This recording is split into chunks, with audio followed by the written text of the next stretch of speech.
Welcome to Here on Earth. My name is Marley Daintree. I'm here today with Amy Michelle. Amy is a deeply attuned and gifted guide, an intuitive bridge between dimensions, and a catalyst for profound awakening. She serves both humans and animals as minister, multidimensional counselor, holistic life advisor, influential muse, and modern day medicine woman. With the playful magic of a Mary Poppins spirit, she ignites transformation, leaving those she touches sprinkled with wonder and reconnected to their inner flame. Through her fearless and innovative weaving of tools, teaching, and holistic practices, Amy creates space for healing and empowerment in life's many transitions. Her mission is simple yet powerful to awaken the inner compass within every being and remind them that, that they already hold the answers they seek. Hello, Amy. Thank you so much for joining me. Hi, yeah, thank you. Thanks for having me. It's very exciting. We already know we've had some space issues, I'll say intergalactic, because it's like the dimension are like, wait, are you sure you want this out there? All the internet collapsed. Welcome to how it rolls. I'm like, okay, here we go. What Yeah. what do you want to come through? Yeah. Yeah. So we met yesterday because you had put it out there in one of the groups, one of the Telegram groups that we're both involved in, that you were doing belief code sessions. And I asked if I could have one. And yeah, we had a great session yesterday. And I said, come on the podcast. So I would love to hear about your own journey and how you came to do what you do now. So maybe I should plant a little seed of the how I came to put in the group that called you in. So we're in the age of Mhm. Aquarius, right? Pluto has is sort of out of bounds at the moment, but is circling and surfacing in Aquarian age. We've all heard of the song, perhaps, but we're you sort of if you're tapped into astrology and you're an Aquarius sun, you definitely know that the age of Aquarius is coming. So it's landed and I'm almost 50. Chiron has returned and I have come off the roof and I had no idea what that meant in human design and I do now. Um, I was born a 4-6 sacral generator, like official biological birth, but then I had a whole like near death, but not near death, but totally just a different transmutation this specific year on my birthday again, and my entire design changed. So without going into that, this is just kind of how it happens in my world. And I got this download. So I did emotion code certification. I did body code certification. I love to play with anything tapped in, integral, authentic, vulnerable, anything that can help release the stuff I've come in with or help animals or help humans. Like, let's just keep defragging. Let's keep letting it out, releasing and align in remembering what we came for, what we're here for, why did we create this space in our minds that we've projected onto a screen called life. So then belief code came. And the download I got recently was you have to offer this to Aquarians. You're here to serve Aquarians now. So I did a handful. I think I have to do 28 sessions, gifted sessions, 2 of which were my own. And the more I did, the kind of the channel funneled a little narrower and said Aquarians only. And so I said, okay, and every community that I had, but specifically the one we're in together, the GHK plus human design, it was to put it in there. Who wants a belief code session that's an Aquarian sun? I can't explain anything else. I have to follow the guidance. And so you were one of them. And as I've been doing that specifically, following this guidance, okay, I'll follow it. What's the worst that happens? I get a no, or I don't understand, and I just keep following it. So but what I've realized is they've been pretty profound. I've called in a lot of sixes in the profile. Some are in their 3-stage, some are in their 6-stage, and that's pretty interesting. I don't know exactly the grander message or the grander call yet, other than this is what I'm supposed to do right now. So for me, emotion code started back in 2012, 2013, around there, when this something, the only thing I could say is a divine train came, or divine timing train came and landed in my life. And I was married, and that marriage, that life that lifetime in this body was going one way, and the consciousness that was expanding through me went another way. And I could not get on that train. It was like, no, you're getting on.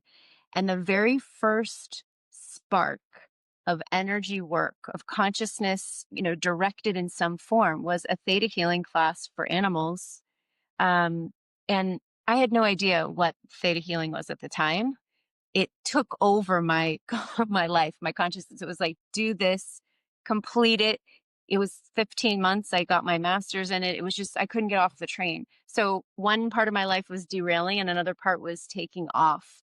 And from there, everything else grew through me, from quantum healing, like inner wise out of Germany, which ironically, then I come back to Germany with Dr. Hammer, 10 years later. But all these tools just started finding me. And as a typical Aquarius, I'll say, and as a typical line six, and a four is, we're so open hearted, but just like, my purpose is to serve in any way I can. And my heart is just wide open all the time. How can I serve you? How can I help you? But the six, until I knew about human design, I would, people would say, you're just kind of like all over the place, but you kind of know things. How do you know things? Well, we could say highly sensitive person, yes, or neurodivergent, yes, or, you're just an Aquarius, or you're just weird, or, you're the black sheep of the family. But it was something that it just was me. And if, any sixes out there would know, you just know you're different and you're kind of riding a different dimension, even if you don't have those words. And then when human design explains this about yourself, you go, oh, like permission slip to embody all of me, which is, I've heard from, I think it's from Gene Keys, from Richard Rudd, the sixes ride literally one hip in one dimension and one hip in all the others. So we kind of ride the horse of the dimensions, or we're the angel that kind of goes up and out and comes back in and delivers, and then up and out. So very Mary Poppins. So Mary Poppins became um, the mascot for me of some sort. And it wasn't until, which is really wild, my entire life, the story of Mary Poppins, I couldn't explain other than, obviously it's who wouldn't want this nanny coming out of the sky that delivers fun and games, but everything is delivered. You're doing the things, you're doing the chores, and you're doing your homework, but it's done with play and fun. So I always had that dreamy, I'd like that. And then I realized recently, in the last month or two, so my Chiron return was in April. Since then, all of the knowledge, like all the things I've been collecting, have just funneled into this vertical alignment of, without needing to know why I was doing it all, I just collected. I kept following what lit me up. But since then, the download I got from this Mary Poppins avatar is, Mary Poppins lands to deliver her gifts. And then don't worry, you can go back up. She literally represents the avatar of the wind and the umbrella, and even the umbrella, the water symbol in the Aquarians, or the water bearers. So that shifted everything for me. It was spot on in human design, they say the line 3, eventually you get to be the line 6, the Chiron returns, and you jump off the roof and you land. And this is for me that embodiment. It was that, oh, okay, because I love being a 6. I love being out there. It's where all the channeled information comes. It's how I got this to be. Really, just even this conversation with all the other ones that have come before.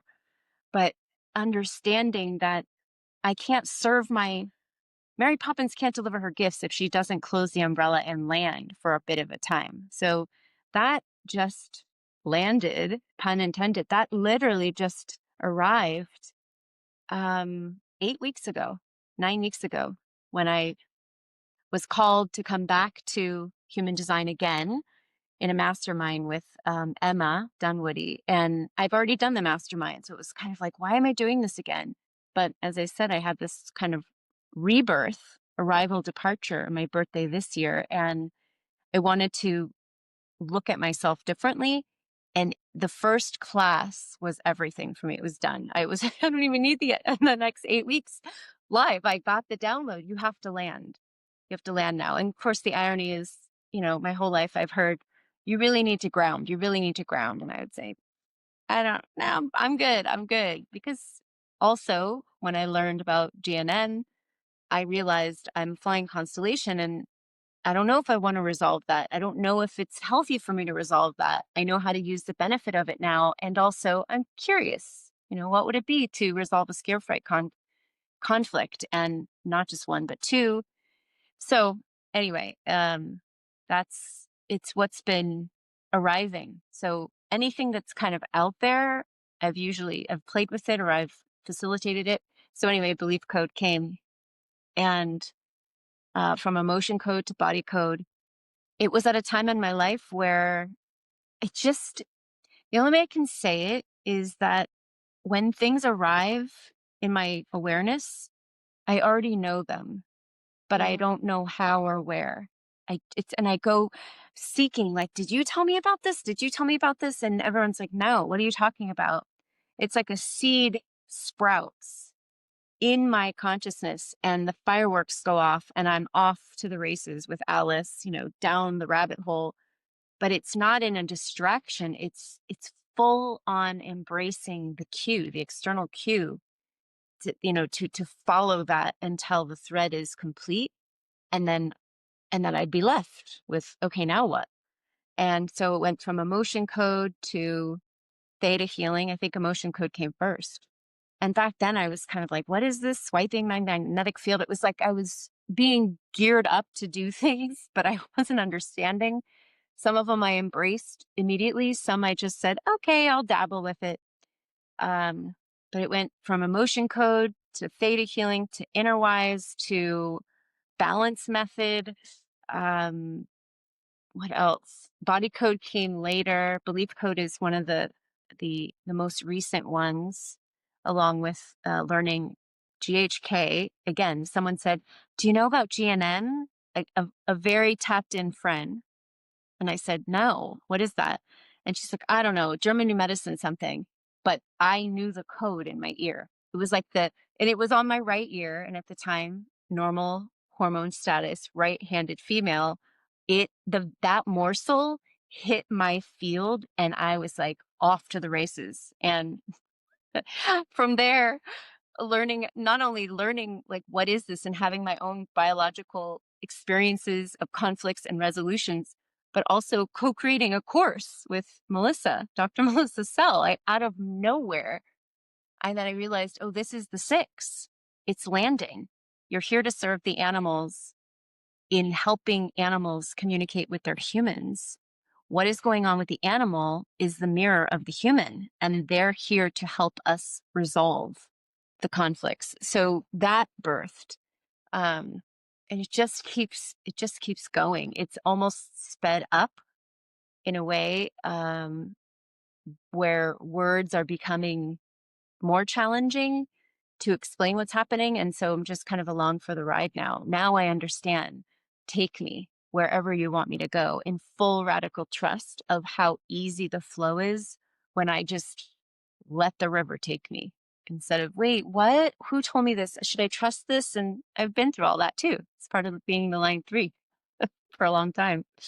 So I don't know if that answers the question, but Yeah, this is welcome to the line six.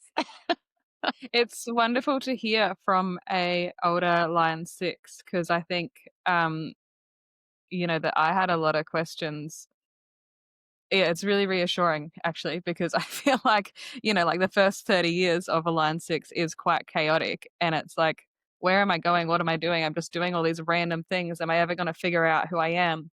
And then when I found human design, I felt like, oh, this all does kind of make sense. Like it is going somewhere and it is okay to just keep following passions and trust that it's gonna all come together. And I was also quite confused about the like on the roof stage because I found human design just before I turned 30 and I was like, so what does that mean? Like I'm gonna do nothing from 30 to 50? Like I don't know. Like am I just um Yeah, and Now I you're said that gonna this collect. yeah, Yeah, yeah. yeah. And then I think I've also heard stuff about, like, that the 4th line makes it difficult for us to go completely on the roof because we're still sharing and connecting. What's your experience Well, of that? yeah, okay, so it kind of depends on your I don't know if you're familiar with Gene Keys at all, but where your culture sphere, different parts of your Gene Key, profile play a role. However, if you just take the basics of the hexagram, there's 6 lines in the hexagram, which is where the profile lines come from. The 4 is at the lowest level of the upper hexagram, so it's still tapped in. It's close enough to the lower trigram. Um, and we're sort of, let's say I was born a 4-6, but I was really a 4-3 until Chiron landed or returned just months ago. So we are kind of that 4-3 is now dancing. And the Mm, 3 is all about trial and error, trial and error. Just have at it, have a blast experiencing. And the wording used to be like, have fun failing, but it's not about that. It's really have fun being free to try it all. And I think you've mentioned you're a man gen, and you add that 6, which is really your line 3 experience to the man gen part of you. And man gens have lots of balls in the air all the time. And it's like little kids where all their toys are out and they can only see what's lighting them up in the moment. But the parent will look and go, wait a minute, you've left all your toys. But the parent may not understand at that, they've kind of forgotten the innocence of a child just sees the one thing in the present moment that lights them up. So that's kind of how I look at the 3 part of us.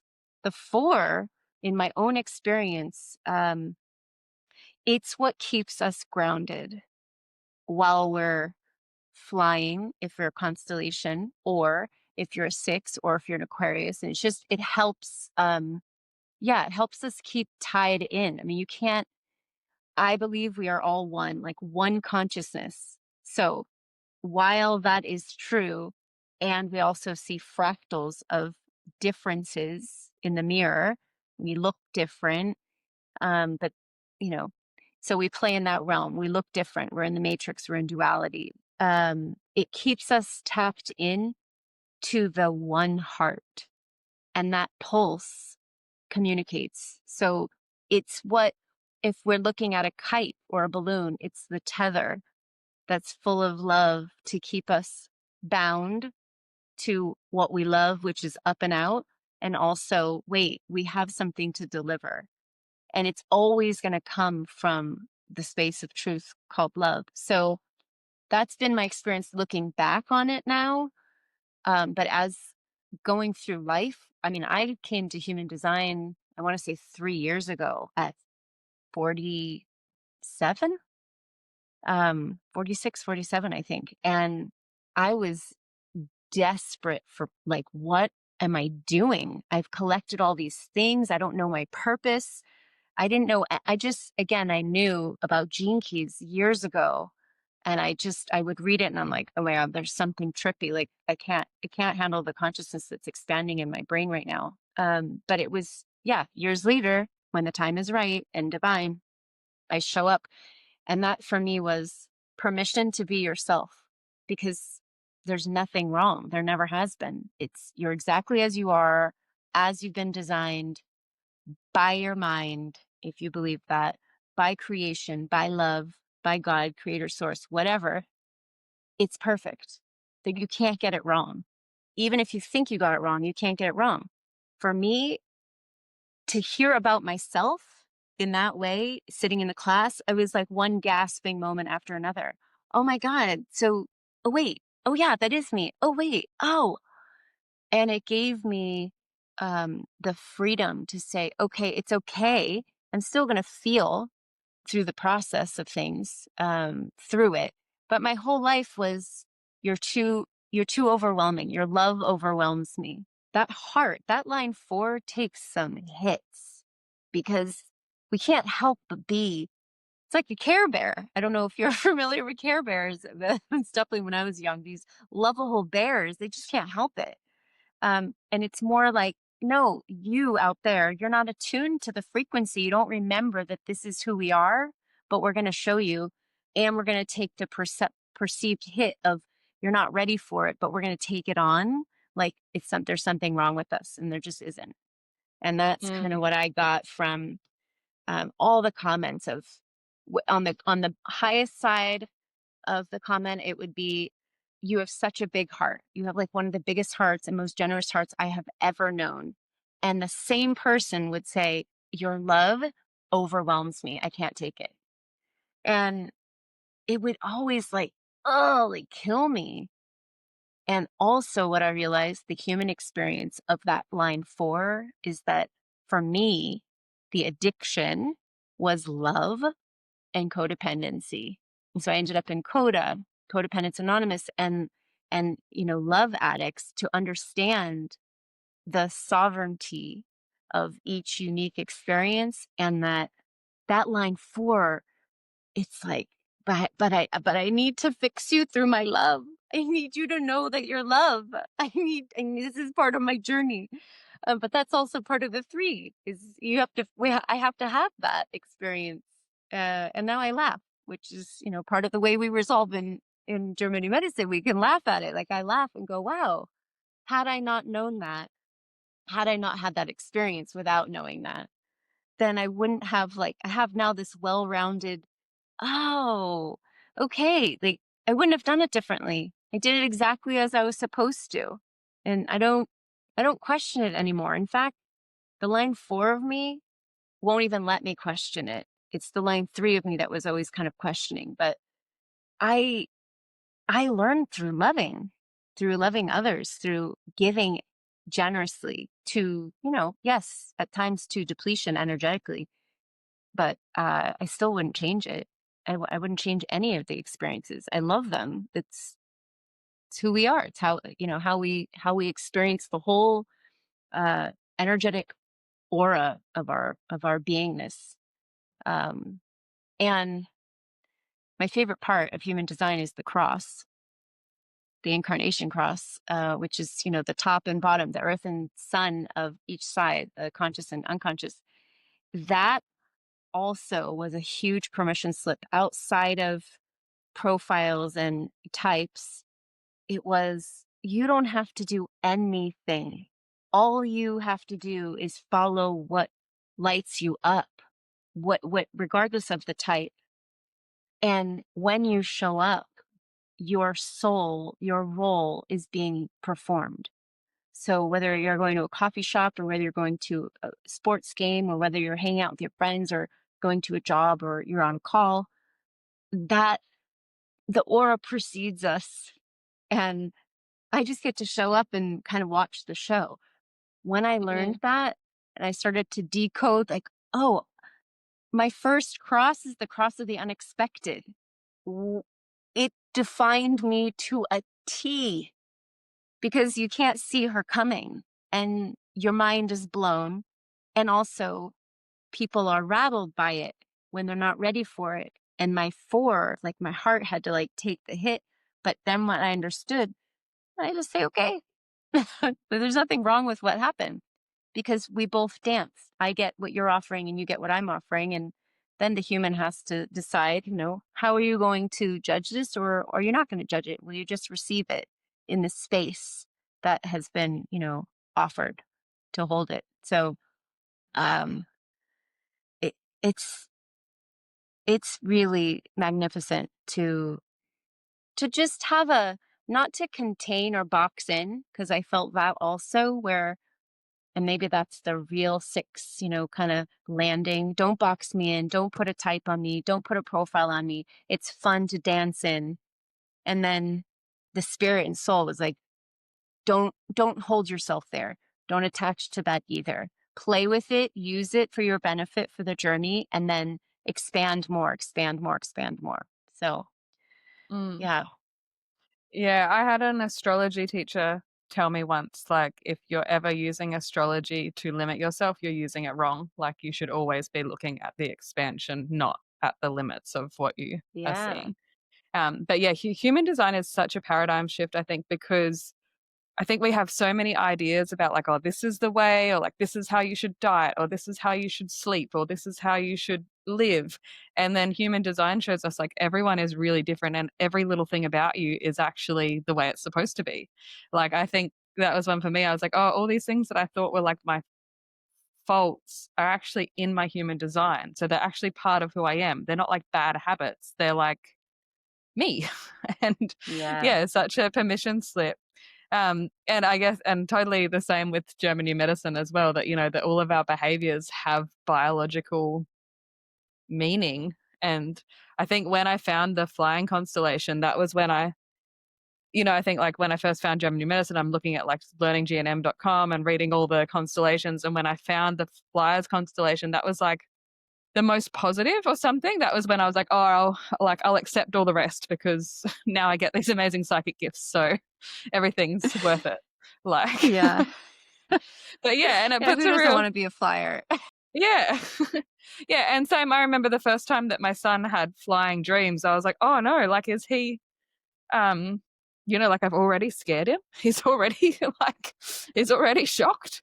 But then I felt like, but would I trade that? Like, no. So Yeah. yeah.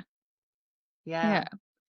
And I also loved the idea of just like, um, sort of knowing when things are true and knowing when things are for you. I think that was another thing that I used to sort of like beat myself up about like, oh, I need more evidence or I need to be able to prove it to someone. And I heard someone else, I think it was like when I got into birth, and I heard Rochelle Garcia, who's this midwife, say, like, I don't need to research things. I know in my body if it's true or not.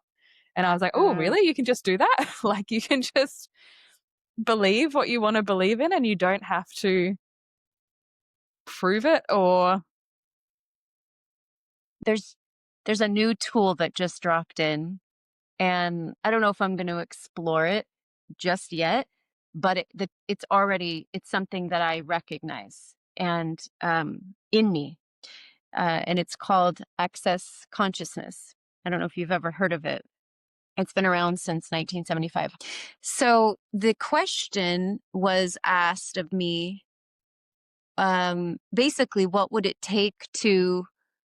um, what would it take to acknowledge the space, um, without needing to define it, without needing to compare yourself. So very much like this woman you just referenced, I realized that my fear, if there is a fear, judgment or fear, is around um, wanting, needing to compare. It's like the final line three, if you will, that wants to compare itself to others to fit in, to belong, when the line six is not supposed to. The four wants to, but the line six is like, no, you're coming from a different dimension. This is new information.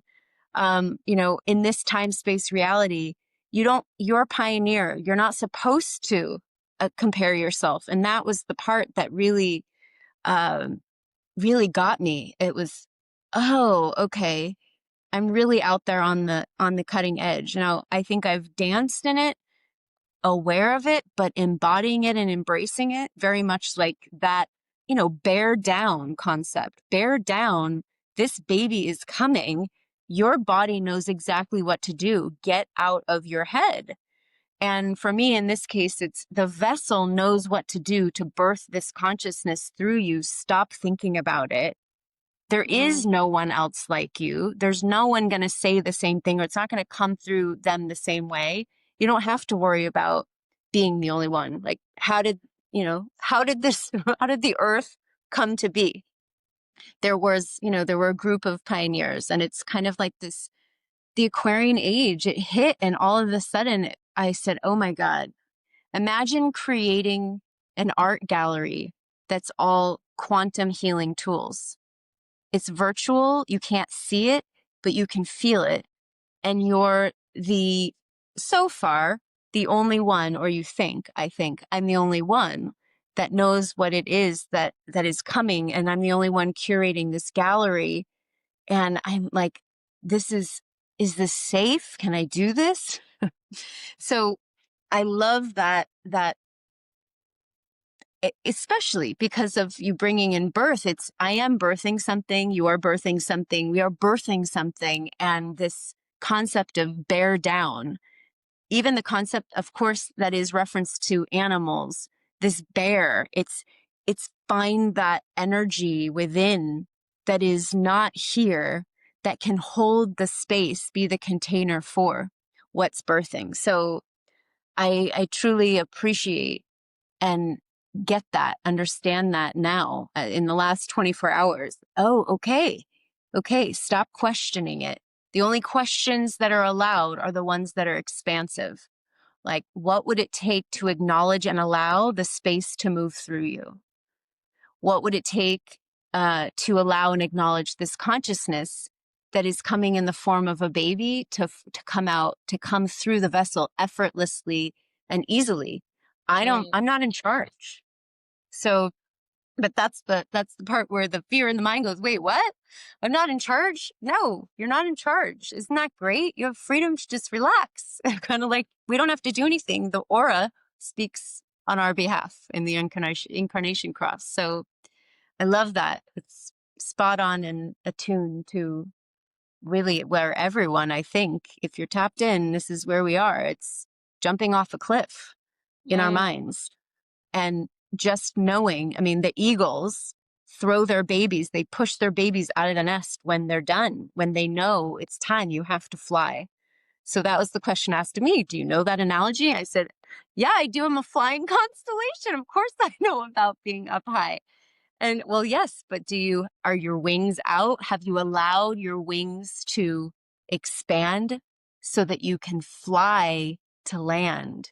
So it's almost like I've been flying. I've been, eagle eyeing it, but from the top of a nest, and haven't been willing to leave the nest to fly, to soar, and to land just for a moment in time. Because what is the point of all this coming through if I can't give through my line 4 that loves to deliver to those asking to remember? And that's it, is remember that I don't have the answers, you do, but flying in the space, in this container together, something happens. And I don't know. I just get out of the way. And that's so any modality, whether it's theta healing or inner wise or belief code or body code or emotion code or balance method or German new medicine, any of them, even though that's not a modality, but any of them really it's come into the aura. If you're open, willing to receive, you'll get exactly what you need to remember, a key to remember something where, from where you are in that point on your journey.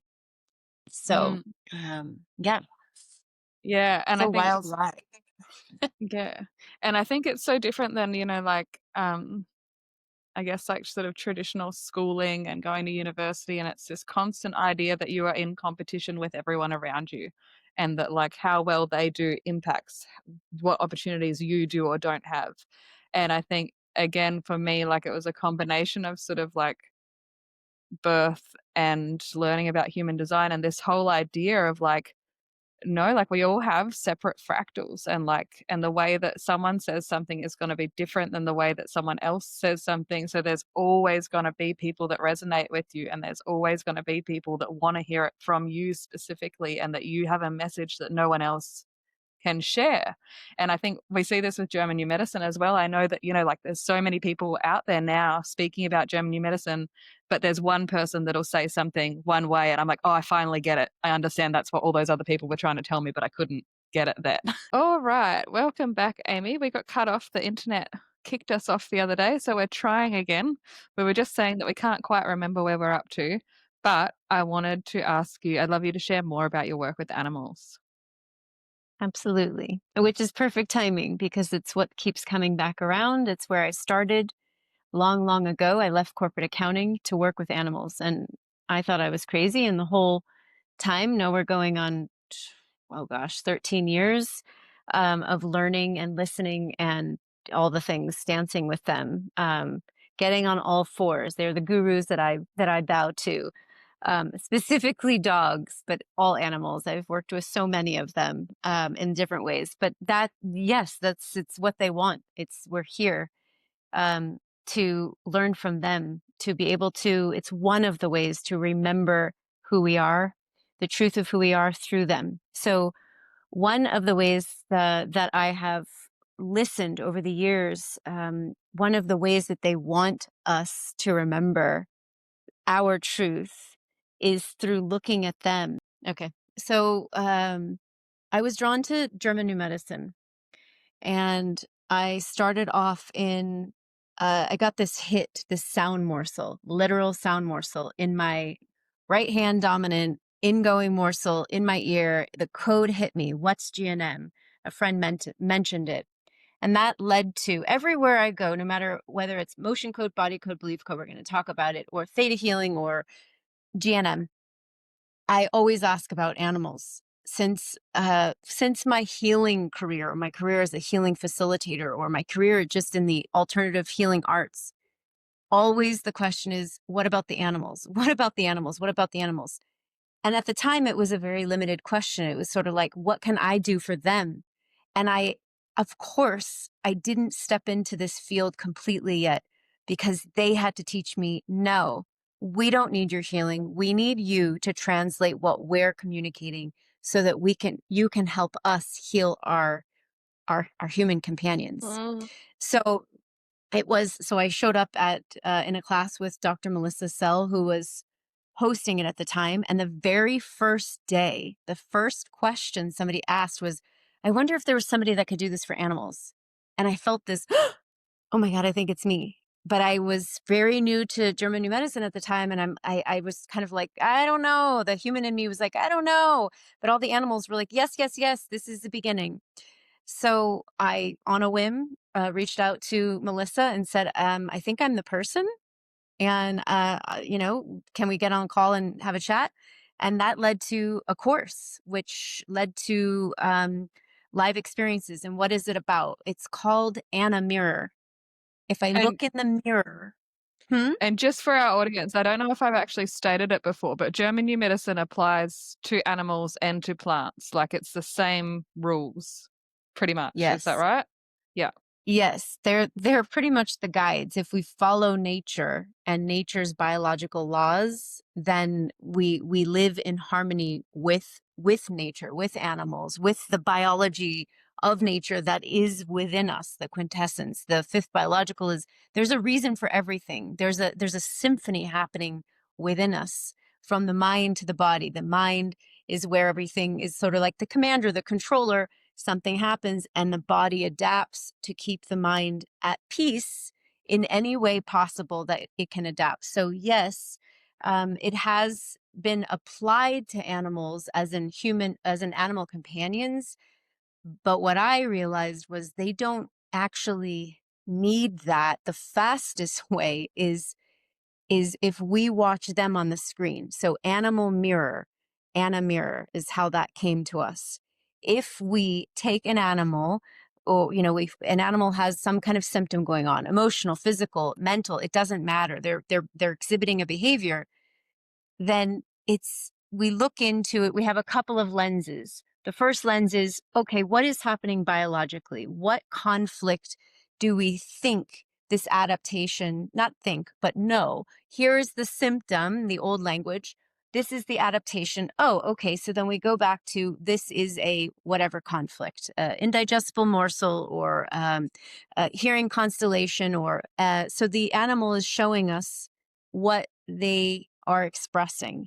But we took it to the next step, which is from the work that I have been gifted from the animal world, is what is happening outside of me is happening for me. It is me.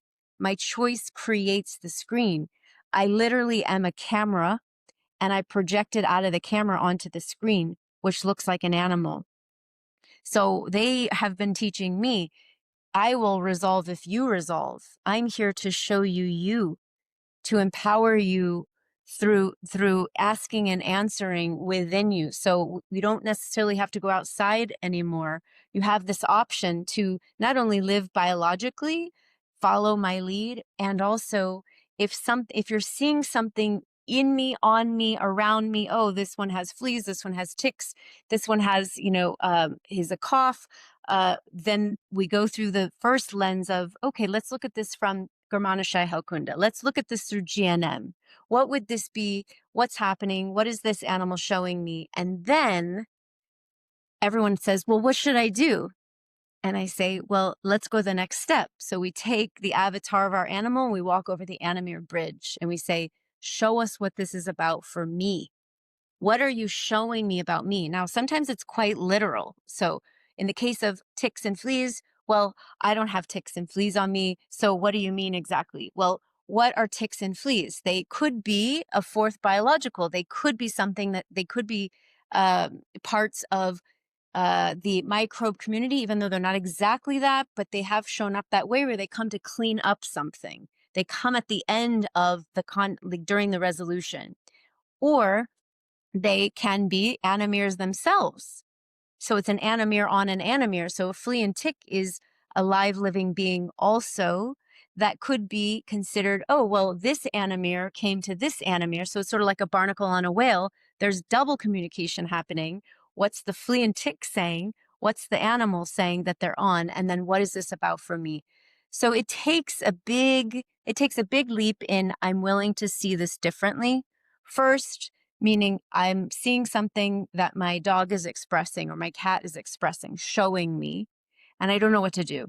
Okay, well, if you've been welcomed into, or you're considering, or you're curious about looking at it from a different lens, one of the lenses that is most natural to me when it dropped in was German New Medicine. What intelligence is expressing through the body that we can connect the dots. It's a very easy system once we kind of sit with and say, okay, I'm willing to see this differently. So then we go through that biological map of it, and this is on learninggnm.com. It's very, put in the diagnosis, put in the symptom, and then follow the cues and read through, and you kind of say, oh, that's interesting. And then the human tends to get stuck. Well, did they have their own conflict? Did the animal experience their own conflict? And there's two answers to that question. Yes, and also yes, it's your reflection. So it depends on how you look at the world. Do you look at the world as your reflection, or do you look at the world as I'm separate and you and I are separate? Both will get you the same answer eventually.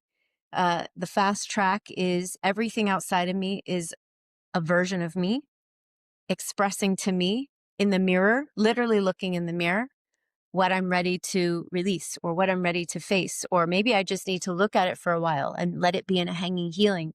So Animir has become this beautiful platform, symphony experience where we dive in live immersions. People show up and say, I have no idea what's happening, but I'm curious. And that's it. That's the key. I'm willing to see this differently. And then we start to ask questions.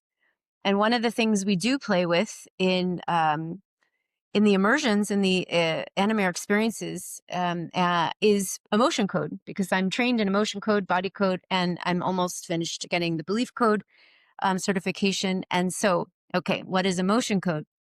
Emotion code was brought to the planet from Dr. Bradley Nelson. It's something everyone can pick up, read, and do on their own. You do not need a practitioner. Some people like to receive the proxy of somebody else muscle testing and releasing on their behalf, just like we go to the gym and we hire trainers. It's just nice to receive. So we all have that, that option out there everywhere to have support when we are emotionally attached to something and we can't do the muscle testing. So we learn how to muscle test. We teach people how to muscle test. We're actually creating a foundation, Animere foundation, like kind of a 101 of all the practical steps and tools to help people go from, I don't know what's happening, to, oh my gosh, I can empower myself. I can ask my animal questions, to, what do you want me to know? And then, do you want me to release anything? Can we release any emotions around this so that we can kind of free up a little awareness space to then ask the next questions? Is this an adaptation? What do you want me to know about it? Is this for me? Oh, what is this about? So emotion code is a list of as many emotions as they could kind of cluster to the closest to. For example, if it's joy, overjoy is one of them. We could be overjoyed, but it can mean a lot of things, but it's what the subconscious for the group conscious on the planet offered, the closest frequency to several words. So there's a chart. We can pull it up. It's free. And you just test. Is there a trapped emotion that I can release about this? And you get a yes or no when you're muscle testing. So in muscle testing, again, you can look it up. There's like 7 or 8 different ways to play, and it's about play. It's a willingness to play, because what happens is when we're in adult bodies, we forget that we were kids, and we forget how to play, and we get nervous and we lock down and we say, I can't do this. And so thankfully we have lots of practitioners everywhere to help with that. And my role is to empower people, to say you really don't need anyone else except maybe someone to say you do have the ability, you do have the answers within you, and here's a beautiful tool that's super easy to help you get the answers, to help open up the doors of presence and awareness to then move forward from there. So motion code is a chart.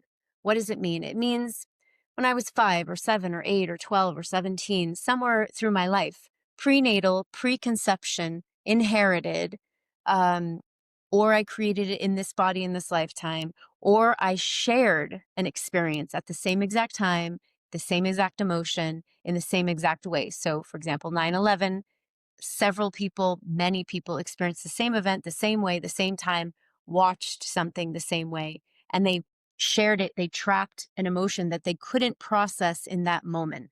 So we hold on to it energetically, like fists, anywhere we can shove it in the auric field. And throughout our lives, we have them trapped, held, coveted, because it was an opportunity that something happened, an experience we experienced. So, for example, a conflict. It's perfect. We experience a conflict, the body adapts, but there's also an emotional signature to the conflict. And that's part of resolution. Mostly, if we can't laugh about it, we can't resolve it yet. So, how do we get to the place of laughing or shifting the perception? Through German New Medicine, the way that we can resolve, we can laugh about it. We can shift our perspective about it, or there is no way, no how that it can ever repeat itself. But along the way, that emotional signature, if I don't even remember what happened when I was 5, or I had a cat track, I was allergic in quotes to cats for 44 years. And I didn't come in to learn the biological laws until about a year and a half ago. And so of course all these things start flooding my awareness. Ooh, you have a cat track. Let's resolve this one. And for a year I've been willing and asking, show me what I need to know, without having to dive into the trauma of it or relive anything.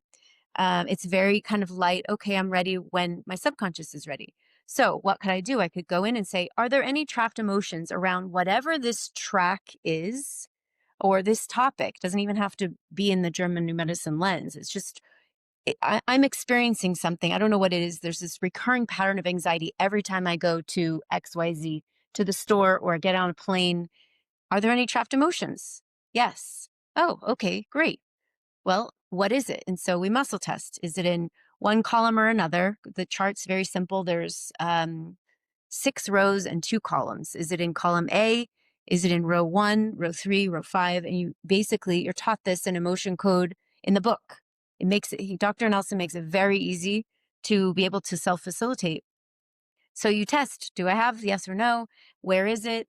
And can I release it? Is there anything else I need to know about it? Do I need to get an age? Sometimes my subconscious wants my conscious part of me to know, to get a little tracker, a little mark, a little kind of portal in, like, oh, you need to know who it's about, or you need to know uh, you know, it was in this state, or you need to know this person was there, just to give a little bit of a dialogue to say, oh, okay, it's about this. And then you swipe. So anyone who wants to swipe to feel it, you just swipe your magnetic field to release the trapped emotion. And you test however way you want to. Have I released this? Yes or no? And then, do I have another trapped emotion about this? Yes or no? So you do that until you get a no. And sometimes you can release 10. Sometimes you can release 20. This is just emotion code. And you feel lighter. As you start to release, you'll yawn, you might cry, you might sneeze, you might cough, you might release, you might go into what we would say in German medicine a resolution. You may actually release to a resolution. You might see a little bit of a hanging healing. You might have a little adaptation because we're bringing some things up. So that's emotion code. Emotion code is the simplest. Um, Basic is at some point in my life, I was not emotionally ready, mature enough, aware enough, present enough to be able to process this fully. So I tracked it and I held it, and it has served me. It's protected me in some way. It's given me the gift of not yet, until we're ready. And then we start to ask questions. So that's emotion code. I just wanted Um, to share that, yeah, I had a friend that introduced me to emotion code and she did a session for me. And I was straight away, I was like, I need to know this. Like, I want to do my whole family. I want to do this again and again and again. I want to be able to access this all the time. Um, so I did, and it's great. And I do use it constantly. And also, I was just thinking as you were saying, I was thinking the difference between giving yourself a massage and getting a massage. Because I do, like, yeah, when we had a session, it was like, "Oh, wow, this is next level." Like, it felt so good, and same with my friend that offers it. I will get her to test on things that I'm really, like, something if I can't tell that if I'm clouding my judgment, if I'm really attached to it, then I'll ask her, "Can you check this? Because 'Cause I'm getting this answer, but perhaps I'm, yeah, like overriding myself."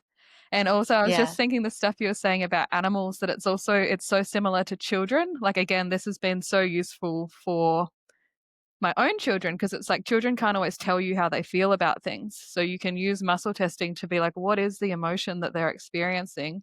And then you can really sort of narrow down on like, okay, how did that conflict affect them? And I think that there is also that double view of some people are like children have to have their own DHS moment, like their own shock. And like, yes, that is true. But every parent, like every mother that I speak to knows that usually, like, we will notice it that our kids get symptoms in response to how we're feeling. And usually we can't figure it out and we can't resolve it until we shift something. And then it just naturally shifts in them. You got it. I was also just curious about the animal piece. Um, Something that I've always wondered, my son has like this book of the symbiotic relationship between animals. And there's like a bunch of animals that have a different animal that lives on them that eats their parasites or something like that. And I was sort of thinking, like, does that mean that parasites are bad or that there is a level of like needing to manage them or something? Because it's like there are these animals that have these relationships. So that relationship must be there for a reason. And it's like they get sick if they don't have the other animal to clean them or something. So I was just wondering if you had any comment on that. My first, the intuition just comes and says, well, first of all, there's a quintessence. It's literally meant to be, right? We say there's a reason for it all. And if we go in with that lens and then we start to ask questions, well, what do I know about parasites? I know that's the fourth biological law. They're coming to clean up something, but they're part of a resolution. So potentially, and I don't know, it depends on each case and each nuance, but potentially they're cleaning something up. Potentially, there would be a plethora or an abundance of whatever microbe would be present, and potentially the other. So barnacle in a whale, barnacle is there to keep the surface smooth so that they can glide through the ocean differently, potentially. Or the easier, the lighter. So I kind of judge off, what does it feel like? Does it feel light or heavy? What feels lighter and truer? So light, true, heavy, lie, heavy, not true, is they're having this beautiful relationship where they're mirroring the law of fair exchange. Mhm. The to give and receive are one and the same. And for me, what you brought up is animere, which is what are they showing us on the planet without saying there's something wrong and they're there to do something to clean it up or something's wrong. What I just heard was this is a perfect animere of look at them, they're living in harmony. There's a need, it's being met. They're one's giving, one's receiving, and they're reciprocating that. So there's this beautiful symphony figure eight. Imagine if couples, partners lived like that, if families lived like that. If you think about the in the whale and the barnacle, and then the in between might be, what's the barnacle?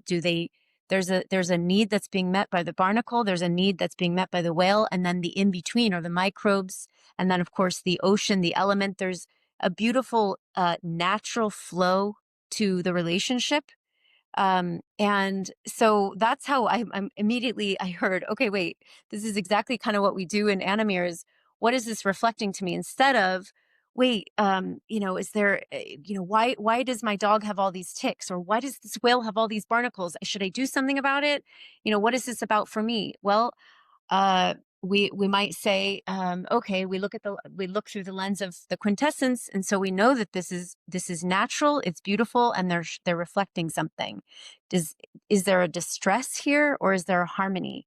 Am I not used to feeling and receiving harmony in relationships? Am I distressed about it because I think there's something off with that because I'm just not attuned to it? So there's that. But then from a practical sort of biological, there is a relationship happening where the barnacle is eating, being fed, nurtured off of the skin of the whale, of the skin of the whale, and the whale is being nurtured by the kiss of the barnacle. There's just, without having to say there's something wrong necessarily, or there's too much of, nature has a balance. It's natural. It's kind of like the seasons we move through. And we know if we judge, although I really want to say, we say there's too much of, or winter's been too long, or it's not coming fast enough, or, spring's not coming fast enough, but or natural disasters, there's a reason that I trust in Mm. nature. The, Nature doesn't think. It flows, it moves, it breathes. This is where the humans differ. We add in the thought, and the thoughts are created literally out of thin air, and it becomes the BS, the belief system that we then see our lives through. But what if we said, what would it take to be wildly open to acknowledging, allowing, receiving, accepting the natural biological flow of life? What would change in my life without having to have an answer? Just invoking that question, it opens up the door to say, maybe that there's nothing wrong ever. Maybe I just maybe I'm just needing to attune to something else, but there's no actual need other than just asking a question. So I love the question. I didn't know that was going to come out, but that's kind of how we work in Animeres. The animals are there to show me something, and it's always for each of us. So what I know, what I believe, what I embody is, you're presenting it to me. And so, oh, how interesting. What I'm learning in this very moment is, that's correct. I'm actually learning to attune to peace and harmony in relationships. I am literally at that space in my life right now.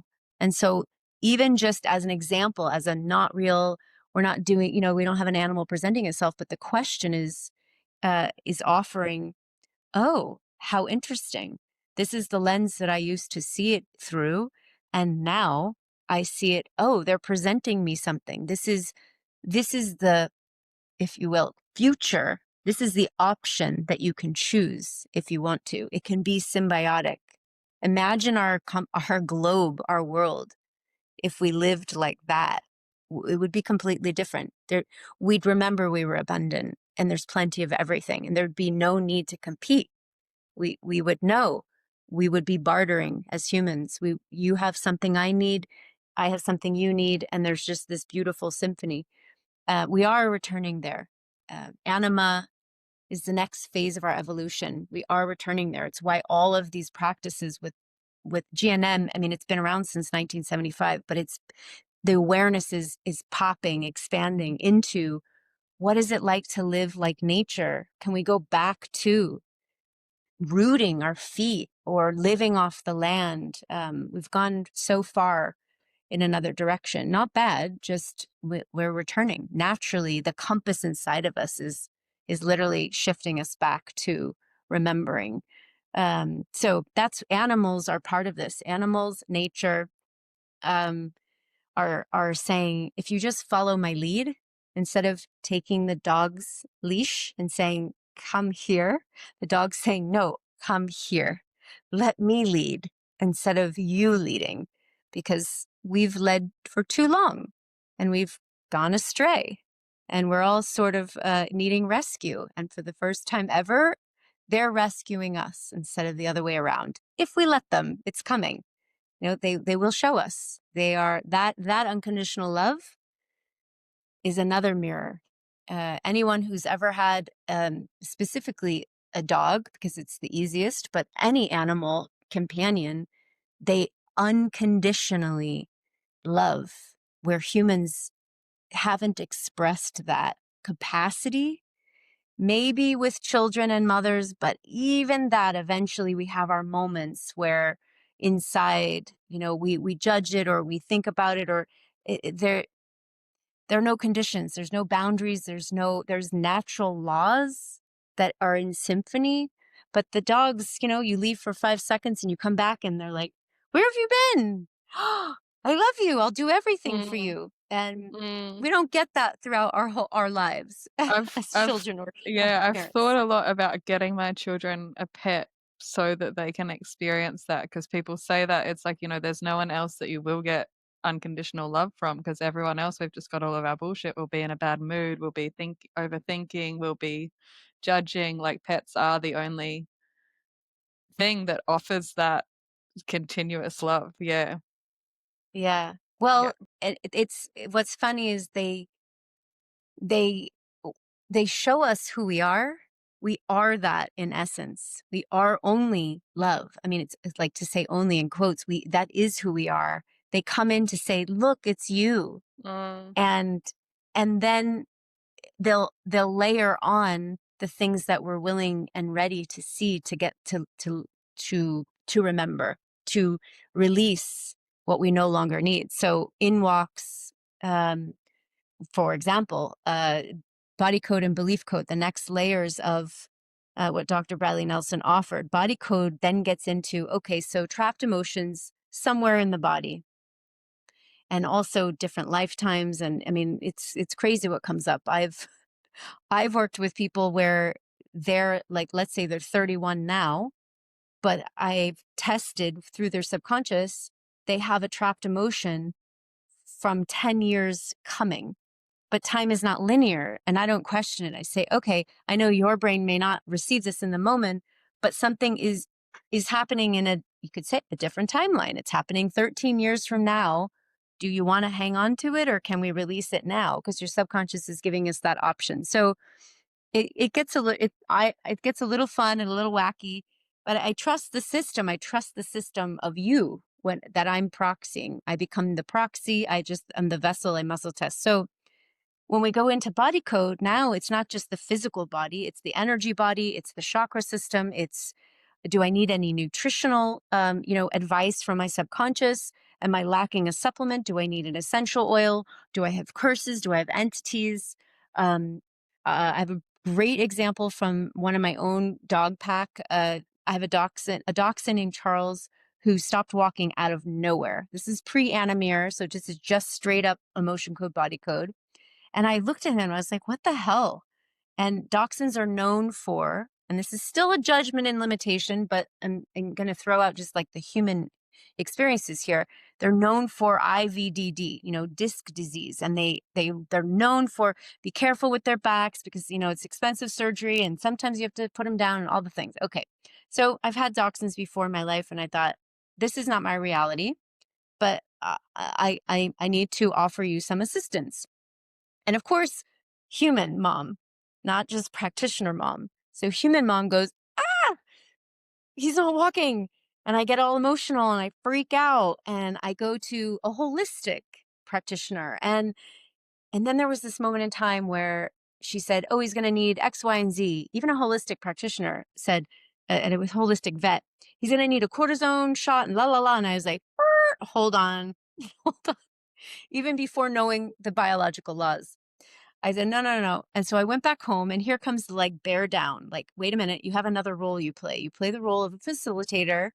Now it's time to test Charles. Go into body code. So I went into body code, I muscle test what's going on. There was an energy. Okay, what's the energy? And 5 or 6 layers in, all of a sudden I hit entity and I thought, oh my God, I remember from another healing modality I trained in a long time ago when entities, so entity is just another form of energy. It's just not his energy. And it was attached to him. And sometimes entities, when they kind of attach, they attach in certain parts and they can make you immobile. And the moment I hit entity on Charles, and I was not paying attention. He was bed rest for 2 days, 48 hours, could not walk, had to be carried out of the crate back and forth. The moment I hit entity and I released, just releasing, swiping the magnetic field on his behalf, all of a sudden I heard a dog, I have 4, so I wasn't sure which one, get out of the crate and go outside. And I thought, wait a second. And I followed him out, and it was as if nothing happened. Entity released, stagnation, the energy, what's the experience of holding another entity energy with him. When it left, he was free. And I Mhm. said, oh my God, even I'm surprised sometimes. Like, wow, Mm. this does work. Well, of course it does. You trained in it, but as a human mom, so you can work with it on humans, animals, children.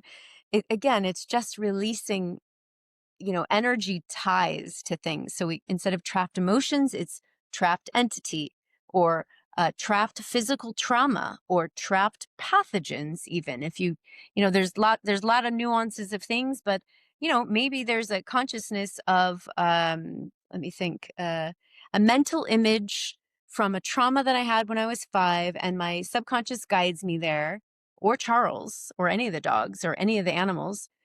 Something happened and I haven't been able to release it. Can you help me? And so, yes, of course, we muscle test the whole way through the body code session, and we're not done until the subconscious says they're done. That's how that works. And sometimes it's 1 or 2 things, and sometimes it's 10 things. And again, it's just opening up. It's like taking the little weed that you dandelion flower weed and you blow on it and it just disperses. It's clearing the magnetic field of trapped energy that is no longer serving us. At one point it did, and it's no longer, which is why it's ready to be released. And we know that by muscle testing. So that's body code. Any thoughts or questions about that? I was just wondering if when you get to entity, do you feel like there's like sometimes that is the end, or do you? Because sometimes when I get to that, I'm like, but how did that happen? Like, what's the underlying cause, or do you think sometimes it is just that we've just picked up an energy? Sometimes, well, first of all, the only way to answer that is if my subconscious or yours wants to know more, you say, Mhm. do you need me to know more about the entity? Is there an associated imbalance? Is there something underneath there that held that in place? So you go down the rabbit hole, or peel the onion. If your subconscious wants you to know more, your subconscious will say, yes, I want you to know more. Oh, okay. What do you want me to know? You want me to know my age? Oh, okay. You want me to know when I picked up the entity? It'll give you a marker. Oh, okay. It was when I was 17. Okay. Anything else you want me to know about that? No. And the moment you pull up 17, 9 times out of 10, something will come, an image will come. Oh, I was at this concert. Oh, I must have picked up. Oh, okay, cool. They took a ride and they've been hanging on for, 34 years Mm. and it's no longer serving. But it served me at the time between 17 and 34, or 17 plus 34, because I don't know, I was at a low in my life and I needed some extra support. And it does provide something. It's very much symbiotic, like the Anamir whale barnacle, experience relationship. There's always a beautiful reason. So some people are afraid of curses or saboteurs. You can, saboteur energy or post hypnotic suggestions. For me, there's no such thing to fear. It's just energy. We're all energy. It's just energy that is no longer serving me. And at some point it did. It's like a Band-Aid. I don't need the Band-Aid anymore, so I'm going to take the Band-Aid off. Thank you so much. And the entity will say, I want to go back to the light, or I want a prayer offered to me, Ho'oponopono, for example, or it'll say. So it's all guided by the person's subconscious that you're muscle testing, Mm. either on behalf of or for yourself. You don't have to think about any of it. You just kind of go, yes, no, yes, no, yes, no, until, do you want anything? Do you want me to know anything else? Nope.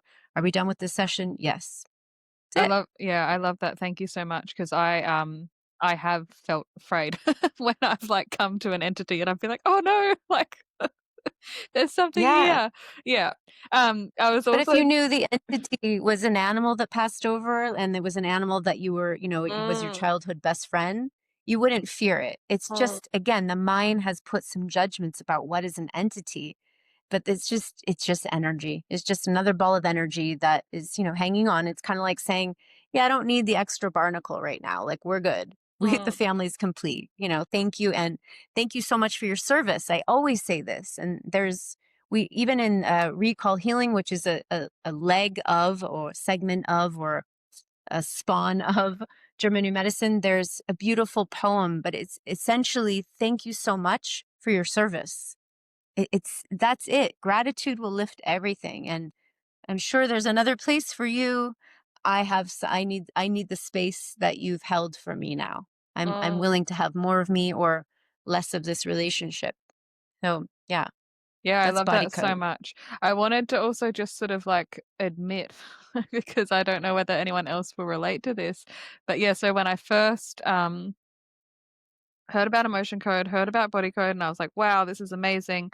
And then there was like the dogmatic sort of overthinking part of me that was like, oh no, this isn't strictly GNM. Like they're talking about pathogens and viruses and entities. And I actually sort of like put it away for a while. And at the same time, it's still like every time anything comes up in my household, I'm muscle testing to see what emotion that is and I'm releasing it. So it's like I've got, like, in one way, I'm like, oh no, this isn't strictly GNM and I'm not going to talk about it, but I'm still using it every day. So, and then it Yeah. was, and I also, it's interesting. I feel like I always go on like, well, yeah, everyone does, as you say, we're all connected, but this like collective ride with the internet. So it's like, I feel like my algorithm got really dogmatic of like, this is GNM, this is the way, this is biological, everything else is demonic. And then I feel like my whole algorithm has also recently gone through a whole thing of like, no, what are you doing? Like, you're throwing out all these really useful modalities and it does all fit together. And I think, and I love the way that you've explained a few things today, because it makes it make more sense of like it is all just energy. And like even if you're doing a body code and you're getting a pathogen or a virus or something, it's not saying like this is the root cause and this is the way. It's, it's not negating German new medicine, it's just a way of explaining the energy that is there. Is that Yeah. And also in that case, whether there's a physical energy of a physical presence of a pathogen. So we have it in body code. It's virus, goes through virus, bacteria. Um, First of all, they're just names. mm, Like they're just names that we've named. Like, this is not our identity. I'm not Amy in truth. Amy is the identity that has been given to me when I was born into the dream we call life. In truth, we are all love. That's it. Okay. So but we have to separate ourselves in the dream. So we call ourselves different things. So, okay. So we name it virus and bacteria. And you have the beautiful symphony of GNM and living biologically. And so if you get something, and I had to go through I faced the exact same thing because I have so many modalities in my Mary Poppins bag that when each one almost and it's from the limited belief system. It has nothing to do with the modalities or way of life, biological living. It has nothing to do with what it was that was presenting. It was within me that said, uh-oh, wait, how do I make sense of this? mm, They seem like they're not connected. In this case, when I did my body code certification, I actually did a session with a German New Medicine facilitator practitioner, and I thought, oh my God, how is this going to go? And really, what it's about is, oh, there's a pathogen present. It's biological. It's just, I don't need this anymore. So it's going to help me move through a resolution. There is a fourth phase and a fifth phase. Eventually, the microbes move on and we move into everything is perfect. So it's kind of like we sort of, I don't know, I believe we kind of gloss over the quintessence. Everything's perfect. Everything, no matter which way you look at it, it's perfect.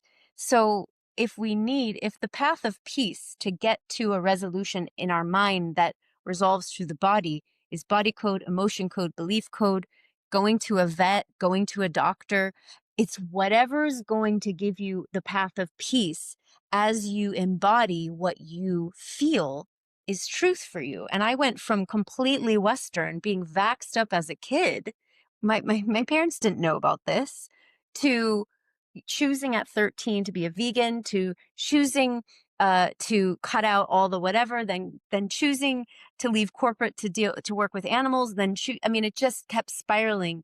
That for me was the beauty of of parents who were not educated in all the things, that sort of said, this is what we know, and then from here you take it. And nature takes over. That's the quintessence. Nature eventually takes over. It may not take over until you're 90. It might take over when you're 40. You may learn from parents from birth on. It eventually takes over. I mean, when our bodies, when we spirit leaves the body, nature takes over the body again. So it's kind of fascinating. But specifically about that little key is I use it as a way to illuminate, oh, wait, there's an energy of a pathogen. Oh, okay. Do I need to know something about, oh, yes, H13.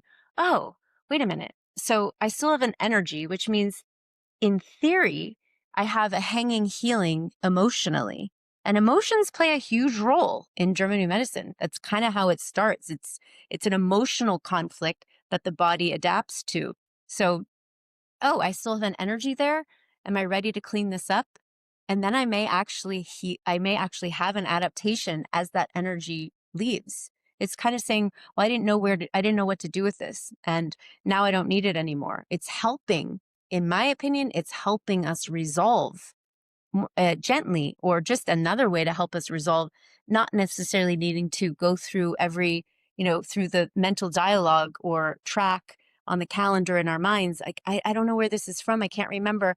Oh, if I just sit down and I play with body code or emotion code, let's see what happens.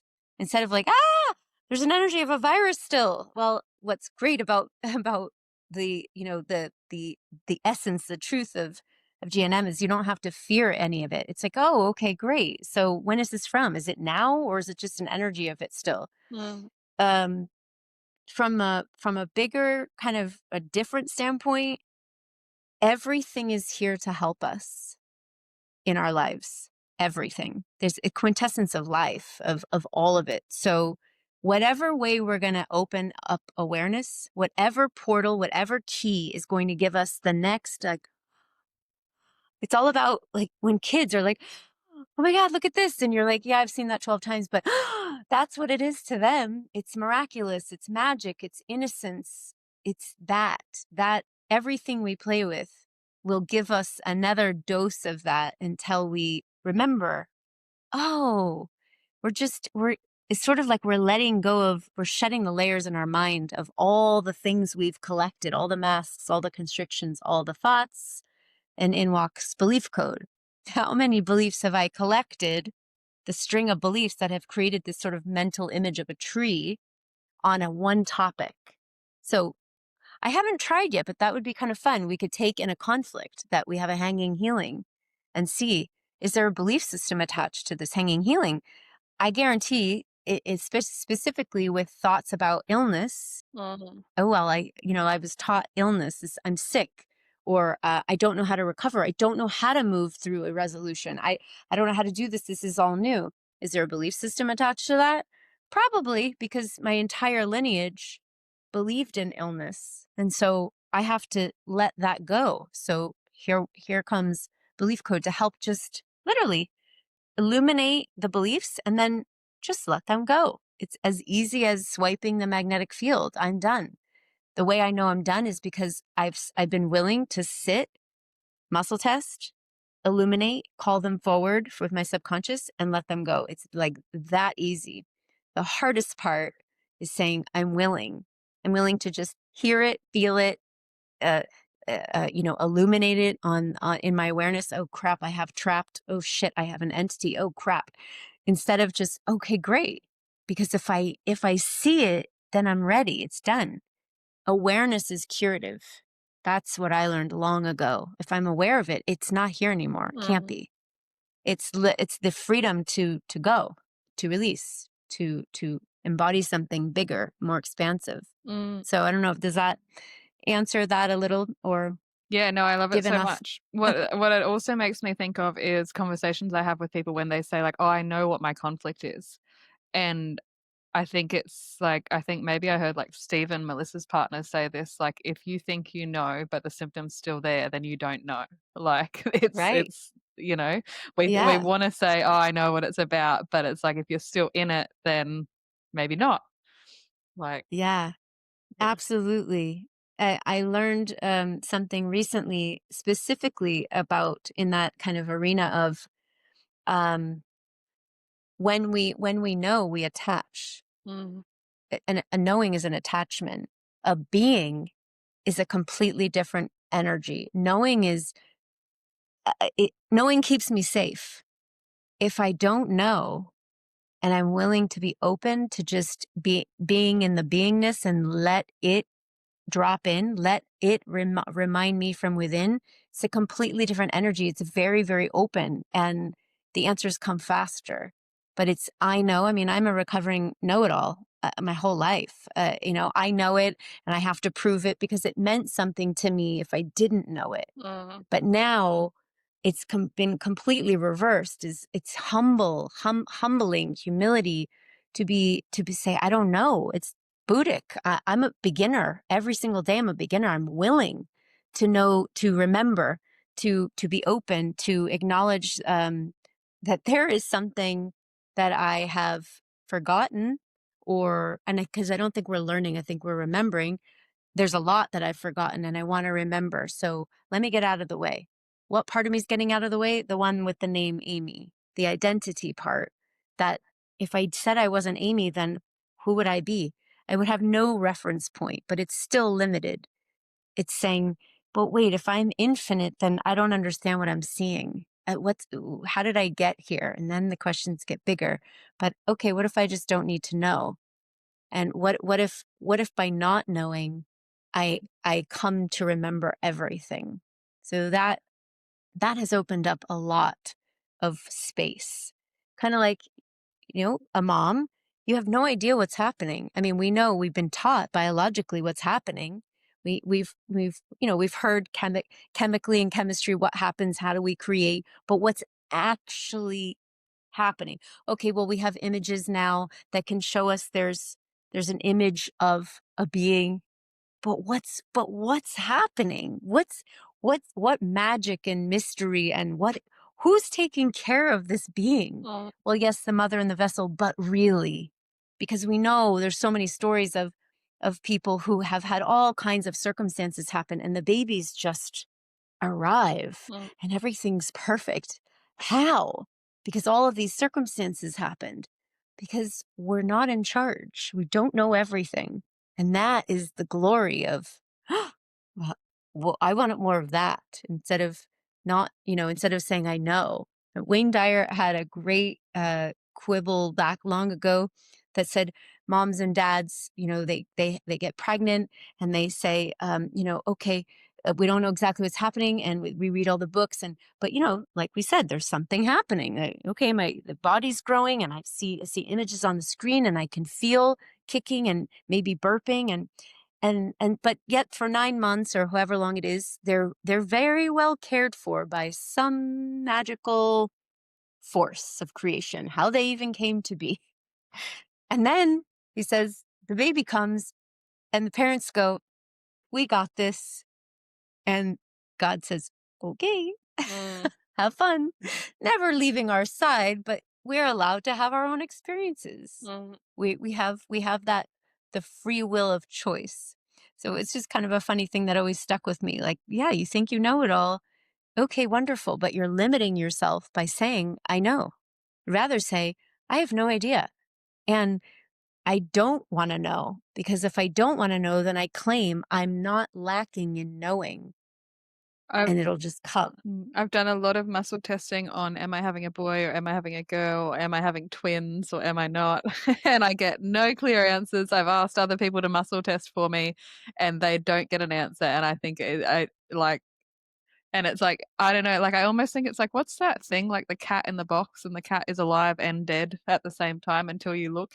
And I feel like it's that thing of like this little soul or souls. It's like at when they come through, that's when it'll be determined. And until then, you're not supposed to know. And even if people do get ultrasounds, there's lots of stories of people getting it incorrect, being Yep. told something and it's not the way that it is. So I do think like yeah, one thing that I often heard Melissa say at the start when I first started following her was like, if God didn't give me the senses to know, then I'm not supposed to know. So like if and another woman that I follow, Yolanda Norris Clark, that if we were supposed to see, there'd be a window on our stomach and there's not. So it is like it's supposed to be a mystery and it's It's the greatest trust ever. I would imagine it's one of the experiences of trust and faith. You're feeling things, you're experiencing things with senses, but you really truly don't know until you see. You mm, see a beingness, and at that point, that's where we forget immediately that time, that cooking, that simmering in that mystery, we forget it. We go, "Oh, no, we got it," which mm, is what he was kind of referencing to. "No, no, no, I got it now." "Okay. Till you need me, I'm here." mm. Yeah, and I say this all the time, it's terrifying having children. It's terrifying admitting that you have no control over anything, that, like, they can die, they can live lives that are not what you expected, all of these things, and you have to love it anyway because that's part of loving them. I think that's another thing with German New Medicine is, we say like we love our children exactly as they are, and then if they have conflicts or they're showing constellations or something, we sort of like want to fix it. But it's like, is that loving them for who they are if we have an agenda? Like it's Yep. yeah. But Radical acceptance there, and that's exactly what we were talking about earlier. That's the unconditional love. Unconditional. Love has no conditions because it's boundless. There's no boundaries. It's love. It's eternal. It's infinite. The fact that we even have a word for it is still curious to me, but I don't we can look at all the etymology and where it came from, but also we just don't have you can't explain it. You can't. We have a word that attempts to, but then we distort it with, well, I'm not in love with you, but I love you. No, you just put a condition on love. Well, okay, we have different ways of saying it, but instead of just saying no, it just is me, it is you, I be love. But we're here in duality in the dream to define it because we think we separated, which is where the whole other conversation comes in of, birth and death and arrival and departure. And, are we really arriving and departing anywhere? It's a free fall into complete radical acceptance of, I'm actually not in charge. mm, There are keys and codes in the dreamscape of life. Like, um, words matter, choice creates. And this choice to come here, this choice to think I'm separate from God created all of this. So it could be a really horrible experience, or it could be an amazing experience, or it could be a bunch of all of it, which it is for all of us all the time. And then it starts to, the awareness is expanding, or we're remembering, and there's no we, but okay, we're remembering there's only one. We hear it. It's all hidden in our normal, language, there's only one. What does that mean? All it takes is one to make a change. What does that mean? And I'm the kid in the adult body that says, wait, what does that mean? Wait, hold on. What? I follow patterns and code. Wait, everyone keeps saying one. What does that exactly mean? Or as simple as, you're going to know the one when you meet him. Wait, what? Wait, we're all one. Wait, so now you want me to distinguish the one? Wait, I'm confused. Wait, you want me to stay separate, but you want me to accept that there's one. And then when you meet the one, you realize, wait, there's no such thing. Well, okay, what is this really about? And this comes back to Animirror, or just for me, the mirror verse. There's only one. And when you meet the one, there's the opportunity to know that that's you in another form, if you're willing to come back home to self. And I believe, the challenge, the relationship is a ship. It's a vessel, like the body. It's a vessel to come back, relate, come back to self. If you break down the three parts of relationship, it means this is a vessel to come back to self. Oh, wait, what? So do I have to ever change partners? Not really. That's my theory, but I still have not embraced that completely because I continue to. Okay, parts of me say, well, that would be boring. I'd like to just have an adventure. It's a small world, Disneyland, whatever. Haunted house. This relationship was totally toxic, or I want to take a free fall because it's fun and I'm playing. But I didn't get that the whole time. Oh my God, you're the one, you're leaving me, I'm gonna die. I just let myself go. I gave all versions of me outside of myself, and I still haven't realized, no, it's impossible. You can't do that. You're just going to meet the next one who's going to remind you who you are. Are you willing to accept that yet? Oh, not yet. Nope. Mm. Okay, good. Okay, next one. And it's been this journey, and I don't know how we got here, but the animals are definitely, they brought me here back. They keep looping me back around. So if we can't wake up consciousness with humans, and we've tried and we continue to try, then we're going to do it through the animals.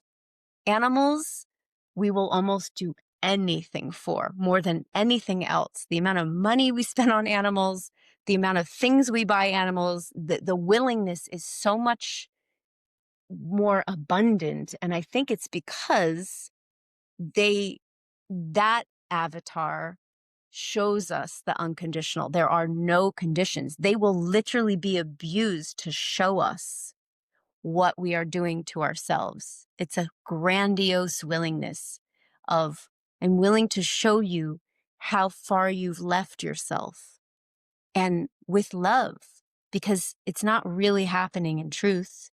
But I'm here to show you. I'm here to make it look really real, to wake you up. So good, bad, ugly, all the things, without judgment. And they'll keep coming back, reincarnating, arriving, departing. I'll come back. I'll come back. You didn't get it yet? Let me tell you again. Let me tell you again. So we get many opportunities in the choose your own adventure way of awareness. I want to ask you, what do you think this message is? I feel like I've abandoned a lot of cats in my life. Like my very first, like my own pet as being an adult was a cat and a dog in my first relationship. And when that relationship ended, I wanted to leave Darwin and I left my cat with my mum. And my mum also went through a divorce and went through a really hard time and was going through a lot. And apparently the cat was fine, but when I got home, she quickly developed a brain tumor and died in like a couple of days. And I had so much guilt about that. I don't think that I really stopped being actively sad about that until I found emotion code actually, and I did so much work on myself and on her spirit and like so many clearings there. But also there's been other times where like I went to Bali once and I was going to live there and I found this little kitten, and the person that I was staying with was like, "Yeah, this kitten's come to you, like you should look after it." And I was like, "No, I can't. Like I'm not going to be in one place. I won't, blah blah blah." So I ended up like taking it to a rescue place, which in Bali is ridiculous. It's overflown and it's, so overcrowded, and this kitten probably had no chance. And then like another Mm, time I was actually, it was the first time I was ever pregnant and I ended up having an abortion. But I also had this kitten come to me during that time. And again, I said like, no, I can't. I'm going through this huge thing. I can't look after anyone. And I did not sort of take in this stray. And then when I was pregnant with my son many years later, a little kitten got stuck in our car and I wanted to keep it so much, but I was so sick and I was like really vomity and I was about to give birth and my husband was like, "No, it's not the time to adopt a cat." But yeah, there's just been all these times in my life where a kitten has shown up being like, "Can you look after me?" And I've been like, "No." I wonder if you have a I have theory. chills. Are you ready? Yeah. Yeah, I have something coming through. You ready for this? Yeah. Okay, this lifetime, they weren't supposed to be cats. They were supposed to be children. Mm, And every time you came into their contact, they said, "Are you ready?" And you said, "Yeah, but not in this form, not in this form, not in this form." So they were not supposed to stay because they were supposed to become your children, not your cats this time. That's what I heard as you were unfolding that. So mm, they'll keep showing up. "Are you ready? Are you ready? Not yet, not yet." So it wasn't we could in one lens we could say we kept abandoning ourselves and we kept moving around and we were unstable. That's one way to look at it. But that kind of feels heavy, which doesn't feel true. What feels lighter is this opportunity of "I'm ready. Are you ready? Not yet. Okay." Or "Not in this form." And so I that's one way that feels true and light to me. Another way, the first story sounded slightly different, which was you were leaving home and so this cat at that time was doulaing you. So doulaing you, then you left. Then doulaing mom, then mom left or left her. And then you came back and her job was done. You returned home. So maybe there was some unfinished business with you and mom or you and home. So job complete. We put a bunch of crap onto the storyline of, what's happened and what we're witnessing. It's not that with animals that I've experienced. Uh, they come in with a mission, and that's one lens. Okay, it's like saying body code. Does that work with GNM? So, it's what I know to be true is that we will continue to create versions of ourselves to see what we need to see. So there's lots of stories to weave around it, but really is what am I projecting onto this story? Well, one is that I've abandoned a lot of cats. Okay, so that's one layer. Is that true or not true? Um, do you want it to be true? Maybe we need it to be true because we need to come back home to myself and say, have I abandoned myself? How many times have I abandoned myself? Well, here you are, your mom. Moms abandon themselves all the time on behalf of their children. It's not biological necessarily, but I don't know. It's group consciousness that we have to abandon ourselves to care for them. Uh, Nature doesn't do that, mm. not in my opinion. So there's like that little angle, but also it depends on kind of where if you pull out, there's layers of the story. Okay, there's that one, and then we pull out and say, okay, is that really true? Sort of like Byron Katie's work, the 4 questions. Is that really true? And could that ever be true? And my favorite exercise to take this into is actually choose again. It's a 6-step process by Dietrich Wolsick, and it's based in A Course in Miracles. And it's the first step is, I'm upset about something. I don't know. It doesn't feel right. I'm upset. If I'm not at peace, I'm upset. So I'm upset about this. I feel like I abandoned all these cats. Okay, fine. I'm upset. To state it, that's the first step. And in that word upset, as I love to play with words because they're there for us to see, is set up. This is a Mhm. setup. Who set it up? I did. What am I learning? So that's like step one. It's a setup. It's I'm upset is the choose again. I say it's a setup. Okay, cool. Then I'm cued in. Okay, I created this, which means I'm empowered. I can shift this. Step two is it's about me. It's about me, meaning I created this. I chose to create this. I made a decision. I made a choice, and it created this. Okay, I'm wondering why. Great. And step three is what's the emotion? So what's one of the emotions that came up when you were doing emotion code about all the cats that you believed you abandoned? Guilt. Okay, so guilt. Step four is you kind of you sit into that for a moment. Okay, guilt. When is the first time that I felt this feeling of guilt? And the very first answer that comes, your subconscious will say, "Oh," it'll give an image. And it may make no sense, and it's definitely probably not going to be related to the cat. It could be, or my belief that I abandoned them, but it may go back way further. It'll give you what you're ready to hear, feel, smell, sense, all of that. And then you say, "Oh, okay. Okay." So then the question is, what did I make up about myself in that moment that was just presented to me by guilt? My subconscious brought me to when I was 5. I don't know. I remember there was all these freshly baked cookies, and my mom said, "Don't take it." And I can't have it till after dinner, but I took one and I felt guilty. And what I made up about myself, but I didn't know I felt guilty. The older version of you knows that now, which has got us there. Okay, there's this image. Okay, what did I make up about myself? I'm a bad girl. I'm a bad girl. I made up that I'm wrong. I did something wrong. And I've been carrying that for all this time. Okay, so now the fifth step, are you ready to, let this go? Are you willing to really forgive this thought? The belief that you're a bad girl, that you did something wrong, that you're wrong. Because you may or may not have been caught. I don't know. Depends on the circumstances. But okay. So you take it in. You take it into the mirror. You take it into you and me in the mirror, or you take it into the mirror, and it's of forgive me for believing. So believing right back to the beliefs, the BS. Forgive me for believing that I'm a bad girl, that I'm wrong, that I did something wrong. That could never be true. And you'll hear the moment we're aware of it and we proclaim it, then what is true? That could never be true. That I made that up. That's not true anymore. It never was. It comes naturally. It's another way without having to go through belief releasing. It's just that moment. And then you say, you'll have a partner come back to you and repeat back to you. So it's the mirrorverse working together. And you have the partner say, it could never be true. You're invulnerable. You're infinite. You're love. This is just a dream. This didn't actually happen the way you think it did, the way you attached to it, the story it did. It meant something to you until now. But now it's hindering the journey. So I'm going to let it go.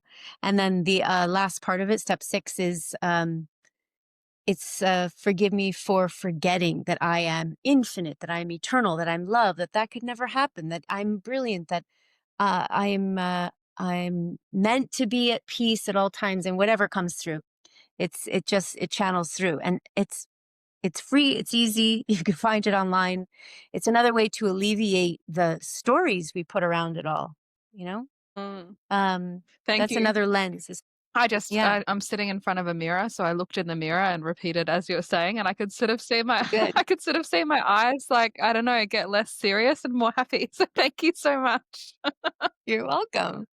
Yeah, you're welcome. You're Yeah. welcome. Um, all right. I think we better wrap up because it's getting long, but thank you so much. I got so much out of our session and I've so enjoyed speaking to you. I resonate so much with the 4, 6 and the Mary Poppins bag of things, and you're just such a wealth of knowledge, and it's so for me, I find it really exciting to meet, a sixth line that is in their sixth line, like in your Yeah, sixth stage. It's cool to look forward to that all the pieces come together one day.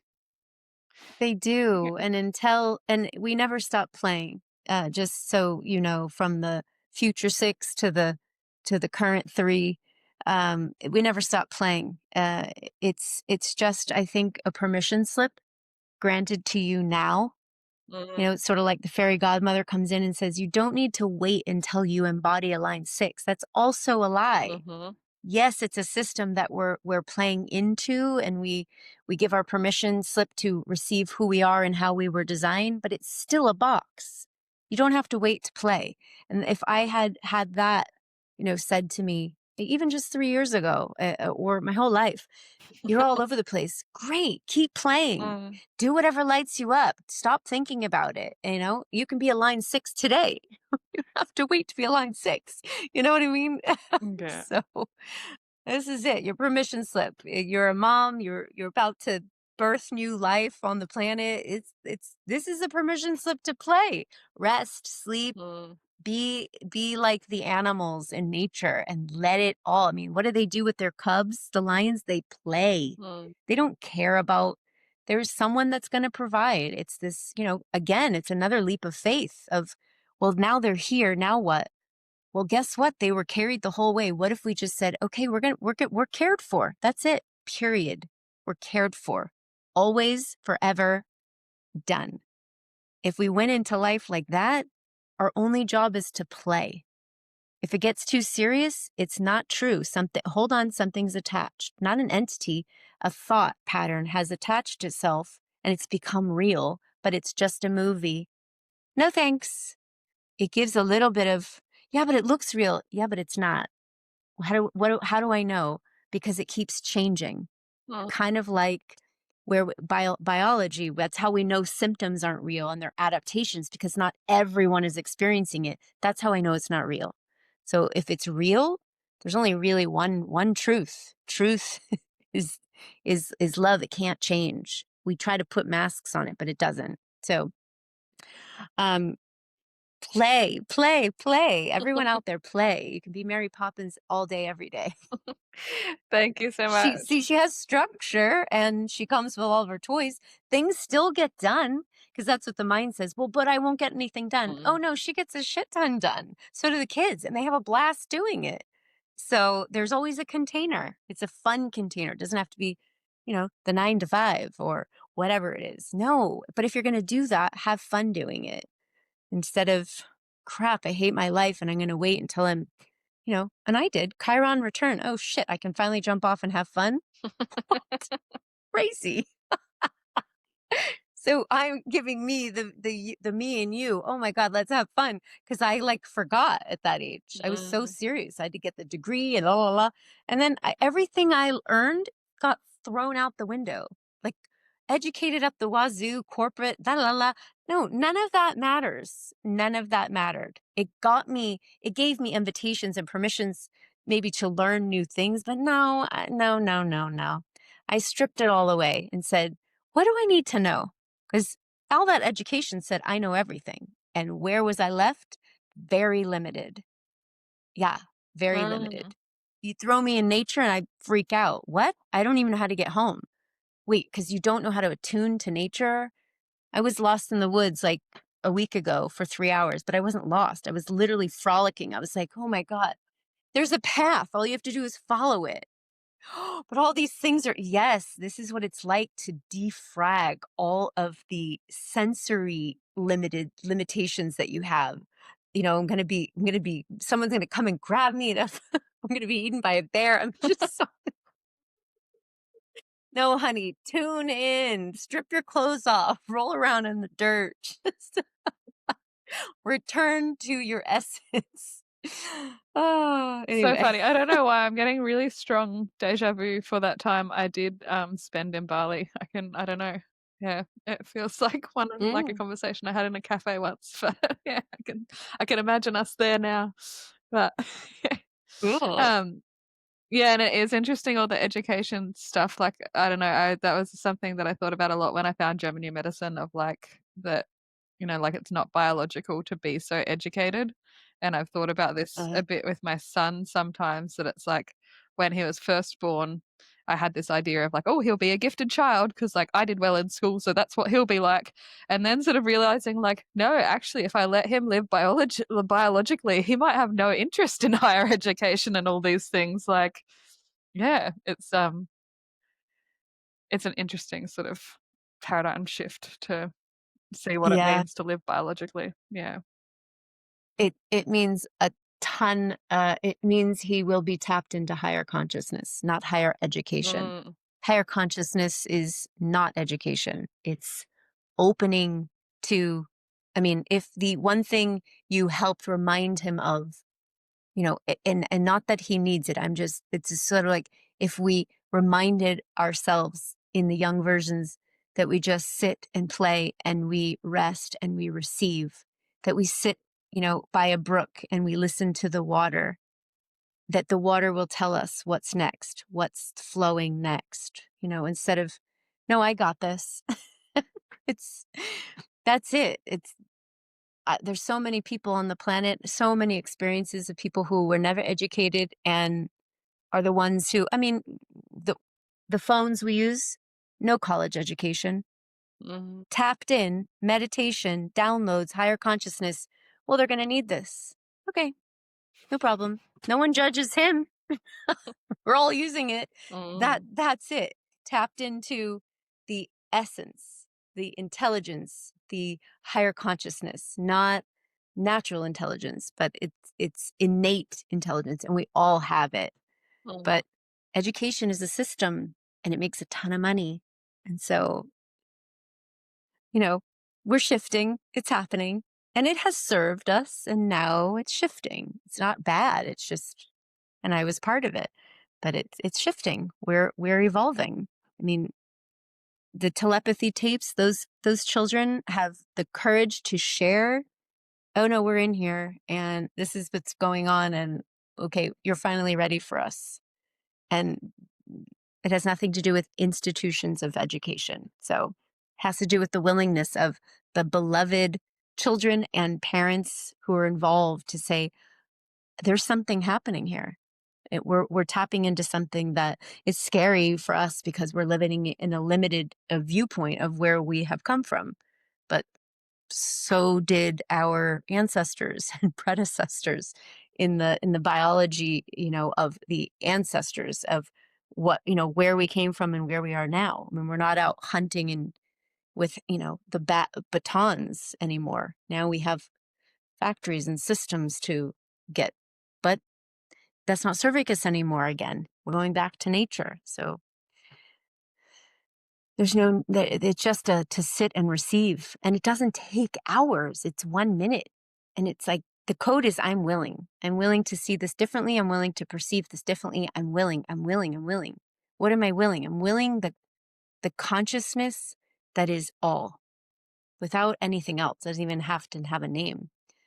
And we've all experienced that feeling. We've all experienced that knowing in quotes, that flow. We call them synchronicities, serendipities, signs, where we just say, I don't know. It's not like I don't want to use the word no, but I just kind of know. I just feel it. I don't.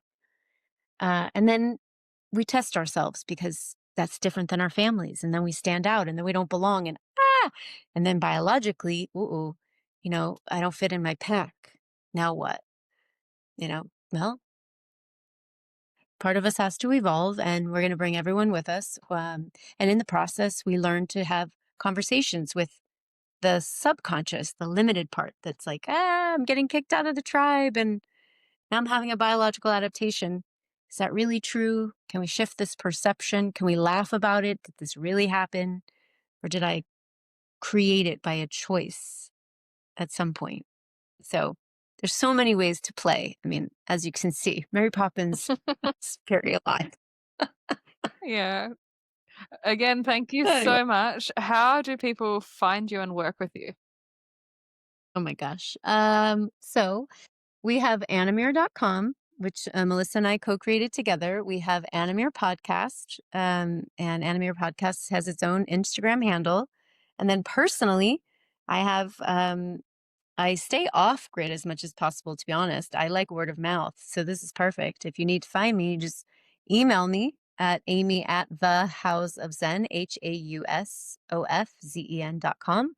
Or the Instagram is the same, the house, HAUS of OFZEN.com.